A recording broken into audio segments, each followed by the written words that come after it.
est-ce que Franck Kessié, c'est toujours le taulier de la Côte d'Ivoire? Et on va aussi se poser la question ensemble. Est-ce que le capitaine doit être remis en question dans cette CAN 2025? Donc, toi, spontanément, mon copain, je te pose la question. Est-ce que pour toi, Kessié, c'est toujours le taulier de la Côte d'Ivoire pour cette CAN 2025? Bah écoute, sujet très épineux. C'est un sujet qui est souvent ramené sur la table là, ces dernières semaines du côté des communautés de fans de Ouais. football ivoirien. Parce Mhm. que forcément, aujourd'hui, Kessié, effectivement, il est de plus en plus remis en question, en tout cas sur ce début de CAN. Est-ce que c'est toujours le taulier? Je sais pas, j'ai envie de te dire, quand je regarde cet effectif, qui ce serait d'autre? Peut-être Ndika, peut-être Ouais. Hamad, peut-être C'est les Hamad, mais deux auxquels Hamad, je pensais. C'est les deux auxquels je pensais spontanément parce que peut-être que dans le leadership naturel, peut-être pas, et vu leur expérience dans l'équipe, encore moins. Mais par contre, vu leur état de performance dans cette CAN 2025, se pose la question un minimum, je pense. je pense que Ndika, quand même, c'est bon, il reste quoi? Il a 26, 27 ans, c'est un 99, il me Ouais, semble, c'est si je ça. dis pas de bêtises. Mais c'est quelqu'un qui a pour le coup vraiment ce truc du leadership très naturel depuis même très jeune. Ça commence à faire un petit moment maintenant qu'il est en équipe nationale. Je serais pas étonné qu'il ait passé le cap des 50 apparitions sous le maillot ivoirien. Ouais. Puis c'est un garçon qui, même en club, a une certaine expérience, qui connaît l'Europa League, qui connaît la Champions League. Si jamais était amené à perdre sa place, pour moi, le brassard devrait revenir à Ndika et ce serait même pas, ça se ferait de façon très naturelle. Tu penses, alors, Maintenant, tu vois, ça m'intéresse, tu vois. C'est que tu penses que là, par exemple, Emers Faé, si il venait, alors oui, on est obligé de parler de comme ça, de destituer le brassard de caissier et le mettre handicap, tu penses que ça poserait pas un vrai problème de management dans ce vestiaire-là? je pense que, en fait, tout dépend de la façon dont c'est amené. Ouais. Effectivement, si tu t'adresses au vestiaire et que tu dis: «Écoutez, à partir de maintenant, on a un nouveau capitaine, c'est Ndika», forcément, c'est problématique. Si tu le fais dans les médias, encore une fois, c'est problématique.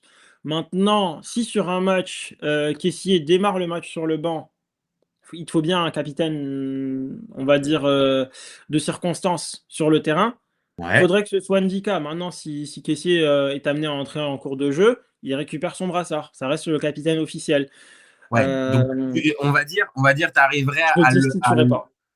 voilà, à le maintenir sans véritablement le destituer, ou sinon, nous, on en avait parlé dans un précédent débat sur la chaîne, c'est-à-dire, c'était peut-être le faire démarrer, parce que là, on va arriver aussi à son rôle aussi, tu vois, sur le terrain, mais c'est-à-dire peut-être le faire démarrer, et donc, il commence avec le brassard de capitaine le match, et donc, il n'est pas destitué, mais par contre, là, on va se poser aussi la question, est-ce qu'il peut tenir les 90 minutes? Moi, j'ai la sensation que non. Et que peut-être c'est peut-être le premier à devoir sortir du milieu de terrain et que, on va dire, tu diffuses un petit peu l'idée qu'il n'est plus le véritable taulier. Moi, c'est une idée je trouve, pour faire très simple, tu le sors à la 60e et tu fais rentrer un Seko Fofana qui, pour moi, n'a pas les 90 minutes dans les jambes. Ça me paraît plus solide que de laisser Caissier, véritable capitaine et taulier de cette sélection. En fait, justement, et c'est là que je disais le sujet il devient très épineux parce que aujourd'hui, dans le rendement pur, si on oublie l'aspect, capitana, Mhm. Kessié est clairement pas indiscutable, en tout cas sur ce début de CAN et On est puis même, d'accord. j'ai envie de te dire sur, ce qui a été fait depuis 2 ans, Mhm. bah, depuis la dernière CAN. Il est parti en Arabie Saoudite aussi, donc quand tu vois que sa concurrence, certains jouent aujourd'hui, sont peut-être même sur la pente ascendante, d'autres sont, au pic de leur carrière. La question mérite d'être posée. Ah ouais. Maintenant, le sujet, il devient épineux dans le sens où il est capitaine, donc comment tu gères ça? Est-ce que tu peux te permettre de mettre ton capitaine attitré sur le banc? C'est compliqué. En 2023, ça a été fait. Enfin, non, il n'était pas capitaine justement. En 2023, il Eh a été mis oui, sur le banc. c'est Il a ça. été mis sur le banc, mais il était troisième capitaine à l'époque. Il y avait Serge Aurier et il y avait même Max Alain Gradel qui était Exactement. vice-capitaine, Ah ben, c'est qui ça. démarrait à ce moment-là. Faé le fait partir du banc contre le Sénégal.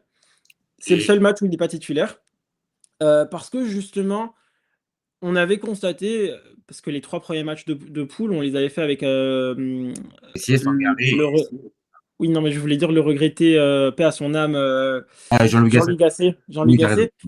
Gasset. Et sous Jean-Louis Gasset, justement, on avait ce milieu à 3, Kessié, Sangaré, et Seko Fofana. Et ce que Emers Faé a expliqué, parce qu'il a repris l'équipe donc à partir des huitièmes de finale, à partir du match contre le Sénégal, Ouais. il fait partir Kessié du banc et il démarre avec Seko, Oui. Sangaré et derrière eux, Seri.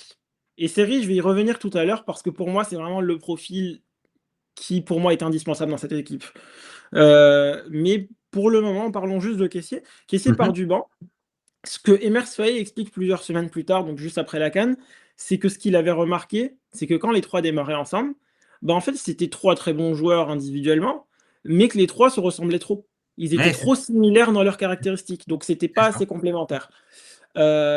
Kessié part du banc et il entre en jeu, il fait une entrée qui met tout le monde d'accord et c'est à partir de là, Il enfin, s'impose, la question se il pose plus. s'impose. Ouais, Ouais. on est d'accord. Et c'est sa première vraie bonne prestation de cette CAN. Donc partir du banc aussi, ça lui a je pense que ça l'avait piqué dans son orgueil. Je suis Surtout totalement que d'accord. ça l'avait piqué dans son orgueil, certains anciens cadres de la sélection qui étaient parce que la CAN était en Côte d'Ivoire, donc il y avait pas mal d'anciens joueurs qui étaient avec le groupe, Mhm. notamment Aruna Dindane, Mhm. heu, Ouais. avaient pris Kessié à part.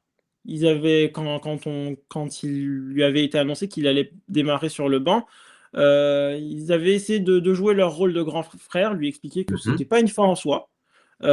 Forcément, c'est une déception de démarrer comme remplaçant, surtout quand tu es censé être un des 4 de la sélection. Mais c'est pas une fin en soi. Ton moment, il va arriver et à ce moment-là, va falloir jouer tes cartes.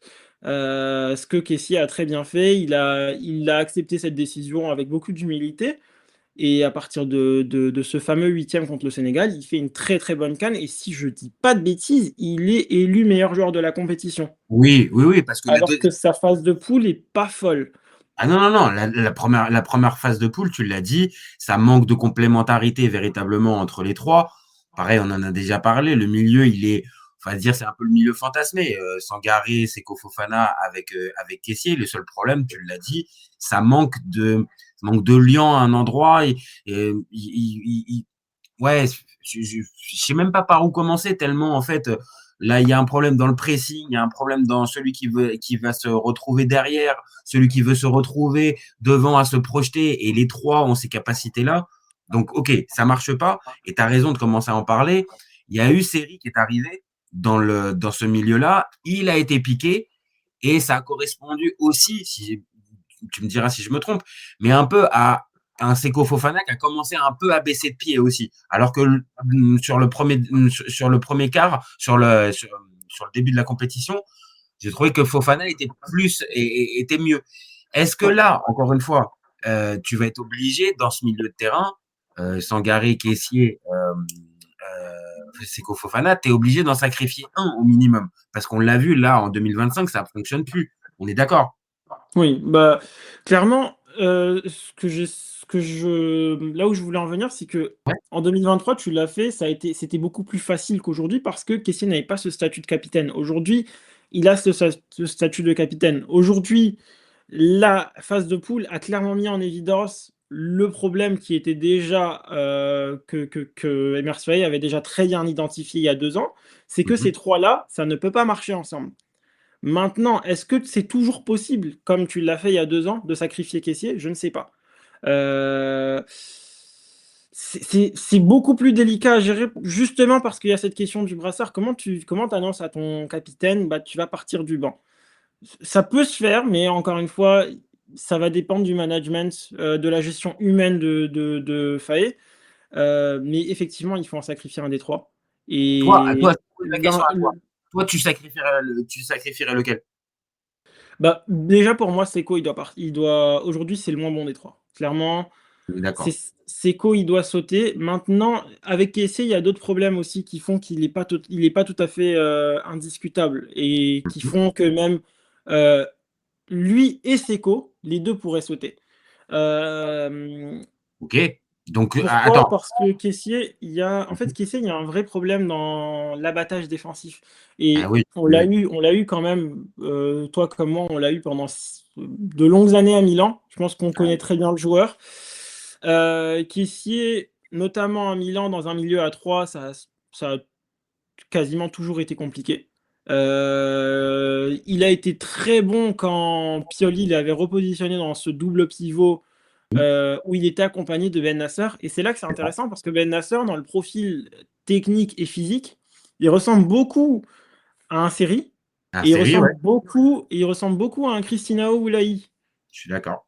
Il ressemble pas à un Sangaré, il ne ressemble pas à un Seko Fofana. Euh, Donc, toi, Maintenant, moi, je vois un caissier aujourd'hui dans ce milieu à 3. Aujourd'hui, la pointe basse, en tout cas sur ce début de compétition, c'était plutôt Sangaré. Sur le premier Garé, match, ça a été Seri.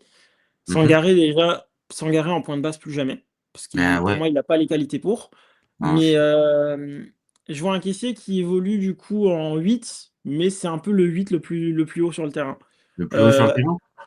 ouais. Et j'ai l'impression, je sais pas si c'est lui qui veut plus les faire ou si c'est Emers Faé qui lui demande qu'il a déchargé des tâches défensives, mais Kessié ne participe plus sans ballon. Ne participe plus sans ballon et il nous met beaucoup en difficulté parce qu'aujourd'hui on a un milieu qui est amené à prendre l'eau si tu as si t'as un de tes trois éléments Ah qui bah ne oui. t'aide pas. Ah ben oui, et puis plus la compétition va avancer, et plus là tu vas avoir besoin d'un caissier, on va dire, plus mobile et capable d'être utile en phase défensive sans ballon, comme tu l'as dit, et que si tu n'attends que ce rôle de régulateur chez lui, pour lequel il est très fort, ça, il n'y a pas de problème, contrôler le tempo et tout ça, sauf qu'il y a des moments où tu vas être obligé, on va dire peut-être de courir après le ballon, et courir après le ballon, cette version de caissier, j'avoue que je me pose des questions. Maintenant, tu as amené ça un peu sur le tapis avec série. Moi, j'entends bien. Maintenant, on en a déjà parlé sur la chaîne aussi. L'état de forme de série, c'est un vrai point d'interrogation là en 2025. Parce qu'en 2023, on est bien d'accord, c'est peut-être lui, c'est peut-être en tout cas ce changement-là qui te fait gagner la CAN. Peut-être. Mais là, en 2025, rappelle-moi, il est où? Il est en Slovénie? C'est en Slovénie, je crois qu'il Il est. est en Slovénie à Maribor, ouais, effectivement, Maribor. Et il et joue pas, il a, pas en plus. Et je crois, ouais, de mémoire, il joue pas beaucoup en plus. il a disputé, il me semble, 5 matchs sur les 12 derniers mois. Ok. Donc, clairement, ouais. Et j'avais même vu des indiscrétions d'un de ses coéquipiers ivoiriens de Ouais. Maribor, comme quoi Seri, il est clairement pas en jambes. En tout cas, ça, c'était à peu près un mois avant le début de la CAN. On m'a laissé comprendre qu'il était clairement pas en jambes et qu'il manquait beaucoup de rythme. Maintenant, il fait le premier match le match d'ouverture contre le Mozambique. Ouais, contre le Il fait Mozambique, il est un, il fait un match très intéressant et c'est peut-être pas le joueur le plus en vue, mais en tout cas, il se rend très utile. Il dispute et après, 60 très bonnes minutes. Après, ouais, il 60 disparaît très en bonnes fait. minutes. Après, c'est un peu, voilà. Maintenant, contre le Cameroun, il joue pas parce que forcément, c'est le Cameroun en face. Je pense que Faye a voulu apporter plus d'impact au milieu de Ouais, terrain. Finalement, on a vu que bah, ça n'a pas eu l'effet escompté. Sur le dernier match de poule, il revient. ouais, contre le Gabon. Je pense qu'il fait 90 minutes contre le Gabon. Hmm. Donc, je pense que techniquement, il est en train de monter en puissance. Il est en train de prendre du rythme. Maintenant, Seri en lui-même n'est pas indispensable. C'est pas l'individualité Seri qui est indispensable, c'est vraiment son profil. C'est le profil, je suis d'accord. Je suis d'accord. Et je pense que si Seri, effectivement, n'est pas en condition physique pour assumer un huitième de finale, un quart de finale de Coupe d'Afrique des Nations, Mhm. bah, il faut lancer Inao. Parce que je pense qu'Inao Ah oui. peut parfaitement remplir ce rôle-là. Je pense qu'il a les caractéristiques pour. En fait, aujourd'hui, c'est très simple. On a besoin, devant cette défense, d'un profil, quelqu'un qui soit résistant à la pression, quelqu'un qui Mhm. soit capable de ressortir des ballons proprement, quelqu'un qui soit capable de recevoir le ballon dos au jeu et de réorienter le jeu, de donner le rythme du jeu. Tu me fais la Et c'est description là, pas de Sangaré. Christina. Tu me fais la Exactement. description de ce que j'ai pu voir. Moi, je suis pas un spécialiste, je le découvre pour le coup, je vais pas, je suis loin d'avoir ton niveau d'expertise sur la sélection ivoirienne. Donc moi, je le découvre un petit peu comme beaucoup de gens pendant cette CAN. Et force est de constater, oui, ça correspond au profil que tu viens de dire. En plus, il a cette qualité technique je vais pas te dire que Seri n'a pas, mais j'ai senti chez lui vraiment, ouais, pour moi, le potentiel pour être le titulaire. Maintenant, est-ce que c'est pas dans le profil un poil trop offensif dans... Est-ce que c'est pas plus un espèce de 8 plutôt qu'un 6 devant la défense? Moi j'ai tendance à préférer ce genre de profil-là devant une défense parce que en fait, ça me rappelle beaucoup un Verratti, tu vois? C'est ce que j'allais te dire, hein, Et Verratti, moi, je préfère Verratti en pointe basse. Maintenant, tout dépend de par qui tu l'accompagnes et c'est pour ça et c'est là que je disais, Mhm. Seko premièrement doit sauter parce Ouais, qu'aujourd'hui, je pense qu'il est un peu sur la fin, même ça se voit en club et c'est aussi là que je disais, Kessié aussi, il peut aussi potentiellement sauter parce que si tu mets un Inao ou un Seri, peu importe, et que ouais. tu l'accompagnes par un caissier qui déjà ne fait pas les efforts défensifs, là, ça devient très Mhm. compliqué. Ah oui, ouais, Là, ça devient très compliqué. Aujourd'hui, ça peut très bien tu peux potentiellement aligner un milieu à 3 Inao, Sangaré, caissier, mais mhm. il faut faire comprendre à caissier qu'on veut le caissier, qu'on a Oui, eu en 2020 et 2022, sous Pioli à Milan. On veut ce ouais. caissier-là qui est capable de même peut-être même sacrifier les efforts dans le dernier tiers, mais qui en fasse plus derrière, tu vois? Qui soit là, qui ait de l'abattage défensif, qui soit là à la récupération. Sur ça, je suis d'accord. Sur ça, je vais être d'accord avec toi. Maintenant, on va se dire les choses. Est-ce que sincèrement, Caissier, il est en capacité de pouvoir se mettre au service, parce que là, pour le coup, c'est au service et du coach et du collectif, et de faire un peu moins briller la lumière sur lui pour justement permettre cet équilibre-là et donc faire un peu le sale boulot. Est-ce que toi, sincèrement, que tu milites pour qu'il fasse ça, je pense qu'on va être d'accord. Maintenant, est-ce que tu le penses en capacité de pouvoir le faire d'ici le prochain match là, contre le Burkina Faso et voire même un peu plus si la compétition continue. C'est la grosse interrogation. Ouais. Est-ce que je l'en pense capable? Je vais te dire oui, parce que je l'ai déjà vu le faire en club pendant de longues années.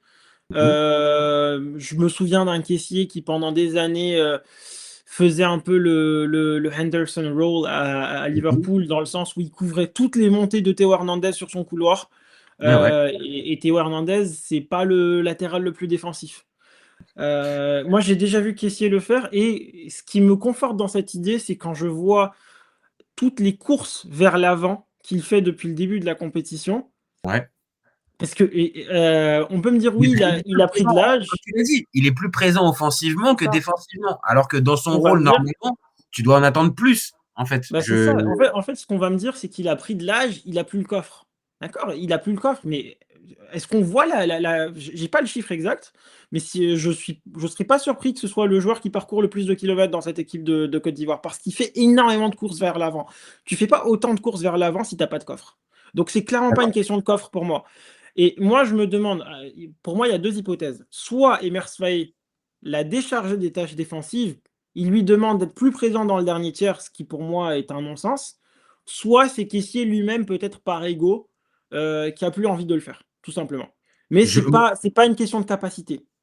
C'est d'accord. Non, non, mais sur ça, je pense qu'on a la même sensation. C'est-à-dire que on parle pas d'un joueur de 35 ans, tu vois, qui est box to box et qui peut peut-être être un peu plus sur, bon, bah, là, maintenant, j'ai un peu plus envie de profiter et de faire, comme je disais tout à l'heure, faire rejaillir la lumière sur moi. Non, là, on parle peut-être d'un gars, je suis assez d'accord, un peu un mix entre les deux. Peut-être qu'il y a une certaine liberté qui lui est accordée par Emers Faé et de l'autre, il y a aussi cette espèce de statut qu'il a maintenant, et en plus, encore une fois, il a le brassard autour du bras. Forcément, ça peut te conférer deux, trois, on va dire, privilèges, et il se les auto-accorde, en fait. Et que c'est pour ça, dans ce truc-là, comment tu veux imaginer que, on va dire, aussi rapidement, ils se mettent au service du collectif. Sauf si tu as un Emers Faé qui le prend entre les quatre yeux, comme tu avais dit tout à l'heure, en 2023, avec des anciens, et qui lui disent, non, en fait, là, Franck, on peut pas aller plus loin avec toi, titulaire capitaine, si tu nous donnes aussi peu, défensivement. Bah, clairement, si on lui fait comprendre, que c'est pas suffisant ce qu'il apporte en phase défensive et que il arrive à modifier ça pour la suite de la compétition, sa place de titulaire, elle est pas à remettre en question. Mmh. Maintenant, est-ce que c'est possible? Est-ce que c'est possible de retrouver ce caissier-là? Je sais pas. Si c'est pas possible, il doit perdre sa place lui aussi, et il faut aligner un milieu Inao, Sangaré, quitte même à passer dans un double pivot avec un Mmh. vrai 10. Parce que en fait, le problème aujourd'hui avec Kessié, c'est qu'on se retrouve vraiment dans cet entre-deux-là, du 8 qui n'est pas un créateur, qui est pas capable de créer le danger dans le dernier tiers du terrain et qui fait pas non plus les efforts défensifs. Donc, soit tu le fais sauter, tu alignes un double pivot Inao ou Seri, peu importe. Enfin, Inao, Seri, Mmh. pour moi, c'est la même chose. Ouais, Inao, Seri, et le deuxième, ça doit être Sangaré, parce que Sangaré peut faire le travail défensif. c'est Et ça. maintenant, tu mets un 10, tu mets un vrai 10 qui n'est pas caissier, un vrai 10 qui peut être créateur, qui peut Et alors c'est qui? apporter du Là danger dans le dernier tiers. là on dévie du débat, mais au final, tu alignerais qui dans cette espèce de poste de 10 ou de milieu plus avancé? Honnêtement, quand je regarde l'effectif de cette Côte d'Ivoire, quand je regarde juste la liste des 28, hein, Ouais, sans ouais, même prendre en compte ceux qui n'ont pas été appelés à la CAN, c'est pas les ressources qui manquent, c'est pas les ressources offensives qui manquent.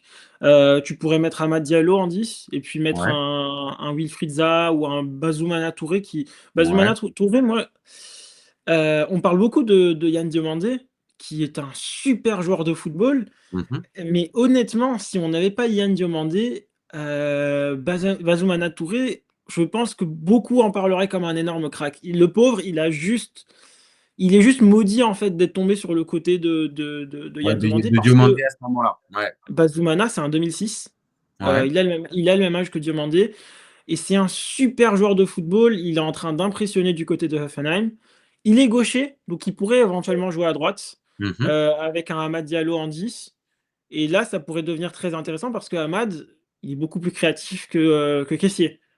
Ah bah oui, non, bah là, c'est sûr que si tu mets dans ce poste-là, on va dire de meneur de jeu ou pareil de milieu le plus avancé Amad Diallo à la place de caissier, oui, ton jeu il change complètement. Maintenant, évidemment, tu vas peut-être perdre sur le côté droit ce que tu peux avoir comme force de vitesse de percussion, de dribble et de technique avec Amad Diallo. Maintenant, tu réorganises ton jeu. Maintenant, on va être très clair pour conclure notre débat. Est-ce que tu penses que Emers Faé va être en capacité de faire ses choix forts ou au contraire, qui va se dire un peu ce qu'il a, on va dire un peu la méthode Coué, c'est-à-dire pour l'instant ça fonctionne, c'est pas extraordinaire, c'est pas génial, mais pour l'instant ça fonctionne, donc je continue la fameuse recette, je change pas une équipe qui gagne, donc le milieu, je le change pas forcément. Est-ce que toi tu penses ça va être quoi le choix de Faé au final? Je pense qu'il va changer le milieu contre le Burkina. D'accord. Faye, c'est quelqu'un qui, on peut lui reprocher beaucoup de choses, mais c'est quelqu'un qui a une très bonne lecture des situations. Ses analyses sont très souvent justes, et je pense qu'il sait ce qui va et ce qui ne va pas dans cette équipe. Mhm. Je pense qu'on peut s'attendre à ce que le milieu change. Je pense que Seko va sauter et ce sera probablement Inao à sa place ou Seri, peu importe. Mais je pense que Inao a mis beaucoup de gens d'accord sur ce match contre le Gabon. Maintenant, qu'est-ce qui va devenir de Kessié? Moi, je pense que Kessié va démarrer contre le Burkina. Par contre, Ouais. je pense que contre le Burkina, on aura déjà un premier élément de réponse. Il y a deux possibilités. Soit tu as enfin ce caissier que tu attends, qui fait les efforts défensifs, parce que je sais pas, peut-être qu'il a eu le déclic, peut-être que Faye lui a fait comprendre qu'il le fallait. Mhm. Et à ce moment-là, sa place, elle est plus à remettre en question pour la suite de la compétition. Mhm. Soit tu as le même caissier que sur cette phase de poule. Et là, je pense qu'il n'est pas à l'abri de sauter pour les quarts de finale. Parce que je sais que Faé, c'est quelqu'un qui n'hésite pas à faire des choix forts. Donc, il y a eu 3 matchs de poule, il va y en avoir un quatrième avec les huitièmes. Si tu es qualifié en quart et que tu as toujours le même caissier, là, Ouais. je ne serais pas surpris que Faé décide de faire un choix La fort. bascule et que la bascule, elle se fasse à partir du quart de finale, enfin C'est si possible. il y a qualification pour les quarts de S'il finale. y a qualification, évidemment, faut pas vendre la peau de l'ours avant de l'avoir tué. Mais ouais, Oui, oui, mais faudra normalement, voir. Mais je pense que ça va dans la suite. contre le Ah, de Burkina, toute on va façon, déjà avoir une bonne. après, de toute façon, on va être très clair. Si la Côte d'Ivoire s'arrête, bah, la question, bah, elle a plus lieu d'être. Donc Ouais, justement, la forcément, ouais. question, elle se pose vraiment sur la suite de la compétition. Dès là, ce mardi, avec le huitième de finale contre le Burkina Faso, mais il faut se projeter aussi un tout petit peu sur la suite de la compétition, le quart de finale éventuel donc contre l'Égypte et peut-être derrière le Sénégal ou le Mali. Donc là, forcément, comme on vient de le dire pendant ce débat, il faudra élever le niveau de jeu et que ce caissier qu'on a pu voir là, s'il reste sur les mêmes standards et sur les mêmes bases, bah désolé Franck, on t'aime beaucoup, mais il va falloir que tu ailles tâter un petit peu du banc, quoi. On est d'accord? Bah, surtout, c'est d'ailleurs très intéressant parce que tu fais bien de le rappeler, si on bat le Burkina, on rencontre l'Égypte en quart de finale. Et face à l'Égypte, la bataille du milieu de terrain, elle va être centrale. Faudra pas la perdre. Ah oui. Faudra pas la perdre parce que les Égyptiens, c'est des morts de faim. C'est des morts Ah, de faim. Tu peux pas te permettre d'arriver face à l'Égypte avec des milieux de terrain qui ont pas trop envie, qui jouent un peu en. ah non, tu es obligé de euh, donner à 200%. Tu es obligé de donner à 200%, et qui plus est dans ce secteur de jeu, on va dire clé et dans le foot moderne, mais surtout en CAN face à l'Égypte, si tu réponds pas au milieu de terrain, ça va être compliqué. Après, c'est pas le genre d'équipe qui va, on va dire peut-être te mettre sous pression pendant tout le match où il va y avoir des temps forts et des temps faibles, mais par contre, le milieu de terrain, il va forcément falloir répondre. Donc, Franck, encore une fois, si tu as envie de garder ta place et surtout ton brassard, il va falloir un minimum que tu en fasses plus parce que sinon, Emers Faé, même s'il t'aime beaucoup, il t'a considéré comme un leader et un taulier, bah, il va être obligé de te mettre sur le banc, quoi. Et comme on l'a dit, il y a des solutions. Donc là, Franck, c'est toujours en gros, pour répondre à notre question, c'est toujours le taulier, mais il va falloir plus, quoi. ouais. On est d'accord? Je pense que jusqu'ici, oui, il y a encore taulier, mais attention, attention parce que les choses peuvent aller très vite. On est d'accord.